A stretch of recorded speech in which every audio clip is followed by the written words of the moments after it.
Mal que atinge 6% dos brasileiros com mais de 60 anos, a doença de Alzheimer ainda não tem cura, mas é possível vislumbrar caminhos para a melhora.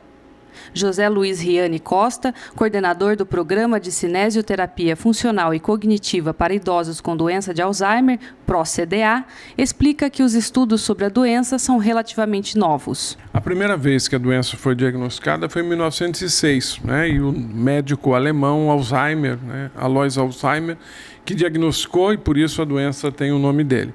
Mas ela vem sendo mais diagnosticada recentemente, seja porque a população idosa está aumentando, é uma doença típica da população idosa, seja porque também as informações, os meios de comunicação estão divulgando mais, as faculdades de medicina, de outras profissões da área da saúde, e a própria população está mais inteirada. Agora, também pode acontecer de estar aumentando a incidência por alguns fatores ambientais ou hábitos de vida que podem estar interferindo. E o que seria um sinal indiscutível da doença, um sinal que a pessoa realmente deve imaginar é a doença de Alzheimer? É muito difícil alguma coisa que seja muito específica, mas a grande característica é a alteração na memória recente. Repetir a mesma frase várias vezes, esquecer de informações importantes que precisaria repassar, confundir o uso de algumas palavras. Então são alterações cognitivas da memória, principalmente, memória recente, mais destacadamente. Às vezes a memória de fatos passados está preservada, mas a memória recente é que está mais alterada. Essas alterações de linguagem, alterações de comportamento, que podem associar também com sintomas depressivos, alterações de apatia, irritabilidade.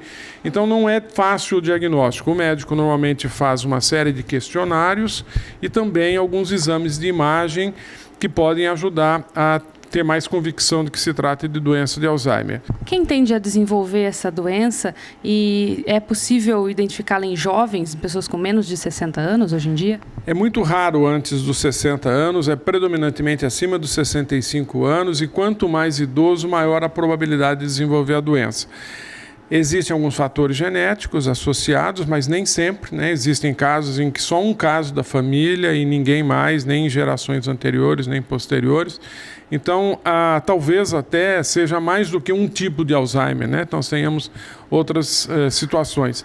E é importante que estejamos atentos para isso, para não fazer o diagnóstico tardio e também não rotular tudo como doença de Alzheimer. O PRO-CDA, na Unesp Rio Claro, desenvolve trabalho com idosos já diagnosticados, na tentativa de retardar o processo de degeneração causado pela doença. Nós precisamos, então, que as pessoas estejam já diagnosticadas. É importante que estejam acompanhadas por um médico já de sua confiança, que ele ateste que a pessoa tem a doença. Depois nós temos um trabalho de confirmação e classificação da doença lá quando começa a frequentar conosco. E também que ele tenha condições clínicas de participar de algum programa de atividade física. Ou então, se tiver algumas limitações, pode fazer um programa de chamado convívio social, atividades de interação, alguma atividade física, mas não sistematizada, e já temos benefícios importantes.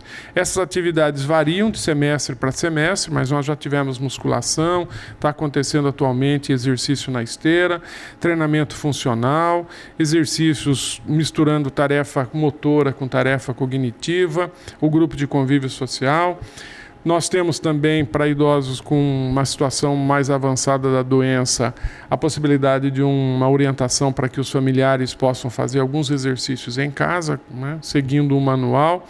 E nós temos, além disso, lá na Unesp também, um trabalho com os cuidadores, porque é importante que os familiares e cuidadores também tenham apoio. É uma doença que não acomete só a pessoa, ela normalmente interfere na vida familiar. Apesar das novas descobertas, a doença ainda avança em números. A prevenção é a mesma válida para vários outros tipos de doenças. Não tem muito segredo, né? É importante que a pessoa tenha sempre atividade, né? Não ficar parado. Então, é importante a atividade física ao longo de toda a vida. É bom para o coração, é bom para as articulações, para os músculos, para a circulação em geral e é bom para a cabeça também, porque quando nós fazemos atividade física, diferentes áreas do cérebro estão sendo utilizadas. Além disso, alguns exercícios cognitivos que podem ser feitos, palavras cruzadas, assistir um filme e depois tentar sintetizá-lo, contar para as pessoas, escrever um comentário sobre o filme que assistiu, trocar cartas, aprender coisas novas, né? Aprender um novo idioma, aprender a tocar um instrumento musical, a ter uma nova habilidade motora, fazer exercícios com o lado não dominante, quem, por exemplo, usa muito o lado direito, fazer algumas atividades com a mão esquerda e vice-versa. Então, são diferentes estímulos que nós precisamos, né? Não pode ficar parado.